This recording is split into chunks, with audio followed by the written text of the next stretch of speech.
La 8e visite du Seigneur Jésus à Béthanie est relatée dans Luc 24, 50. Le Seigneur monta au ciel depuis Béthanie. Dans Acte 1, nous sont donnés les détails de ce qui est arrivé avant l'ascension du Seigneur. Il recommanda à ses disciples d'attendre d'abord le moment de Dieu pour être revêtus de la puissance d'en haut. S'ils voulaient être ses disciples, ils devaient lui obéir, l'aimer et le suivre. Ils devaient attendre son moment. Souvent, nous sommes en avance ou en retard sur le temps de Dieu, mais nous devons attendre l'ordre de Dieu et le moment de Dieu. Le peuple de Dieu dans le désert, Exode 13, 20, 22, devait attendre les instructions de Dieu. Parfois, la nuée séjournait un an, parfois une semaine ou un mois. Quelquefois, la nuée se levait le matin, l'après-midi ou à midi. Ils demeuraient là où était la nuée jusqu'à ce qu'elle se lève. Lorsqu'elle se levait, ils étaient prêts à marcher. Le Seigneur leur disait, maintenant, ne faites plus aucun projet. Ne vous inquiétez pas du plan. Ne partez pas. Attendez d'abord jusqu'à ce que je vous dise ce que vous ferez. Le grand secret est d'attendre le moment de Dieu, dans le travail ou dans les activités spirituelles. Ainsi, trouvons-nous la liberté dans le service de Dieu.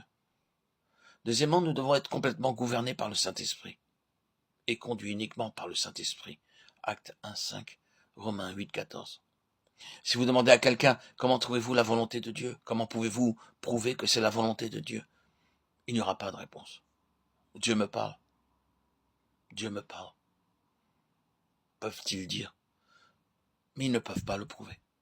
Si Dieu nous a parlé d'un problème ou d'un sujet, nous devons être capables de le prouver par sa parole, quant à la manière et au moment où il a parlé. Alors seulement, il y aura sa bénédiction. Troisièmement, dans Acte 1, 7, les disciples n'avaient pas dicté à Dieu ou à s'ingérer dans ses plans. Nous devons laisser à Dieu la responsabilité de toute la situation. Il est souverain.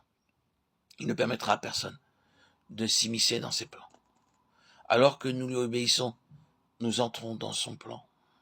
La vie est comme une route de montagne et non comme une route nationale où nous pouvons voir à grande distance. Sur les routes de montagne, nous ne pouvons voir que de courtes distances. Lorsque nous arrivons dans un tournant, nous voyons une petite partie de la route devant nous.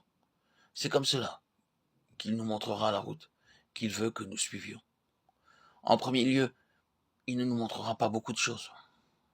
Lorsque Dieu parla à Samuel pour qu'il aille chercher l'homme selon son cœur, il aurait pu dire « Va chercher David ». Mais il ne parla pas de cette manière. Samuel dut aller à Bethléem, dans la maison d'Ishaï. Ce n'est seulement qu'après qu'Ishaï eut présenté tous ses fils que Samuel découvrit le choix de Dieu. Si nous faisons beaucoup trop de plans, nous manquons ce que Dieu a de meilleur. Avec Dieu, nous ne pouvons marcher que pas à pas. Acte 1, 8. Nous avons à rendre témoignage à toutes les classes et à toutes les communautés, à servir par la prière, l'amour et le sacrifice. Les disciples devinrent témoins de son ascension. Alors qu'ils fixaient les yeux vers le ciel, 2 hommes vinrent leur dire « Pourquoi restez-vous à regarder le ciel? Retournez et dites au peuple ce que vous avez entendu. Vous leur direz comment vous avez vu le Seigneur aller au ciel, et aussi qu'il reviendra de la même manière que vous l'avez vu monter au ciel. » C'est le dernier message. Il reviendra de la même manière. Sa dernière visite à Béthanie fut pour préparer ses disciples à sa seconde venue. D'abord, je crois dans mon cœur que le Seigneur Jésus-Christ m'a sauvé par sa grâce. Il est venu dans mon cœur et vit en moi. Et ce même Seigneur reviendra pour moi. Je peux être préparé pour sa venue et pour être avec lui.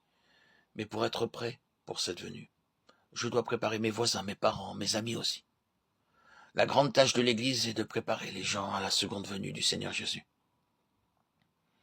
Il y a 365 références sur la seconde venue du Seigneur Jésus-Christ dans les évangiles et les épîtres, et 28 chapitres qui en parlent. C'est un sujet très important aussi. Jour du Seigneur après jour du Seigneur, nous nous réunissons afin d'être préparés pour sa seconde venue. Nous ne nous rassemblons pas principalement pour entendre le message ou pour chanter des cantiques, mais pour nous rappeler sa mort jusqu'à ce qu'il vienne. 1 Corinthiens 11, 26. L'adoration du jour du Seigneur est très importante, car alors que nous nous préparons, nos cœurs sont purifiés, les choses sont mises en règle, et nous sommes prêts pour sa seconde venue. De cette façon, notre cœur, notre foyer, notre Église peuvent devenir une Béthanie, préparée pour le Seigneur qui l'attend.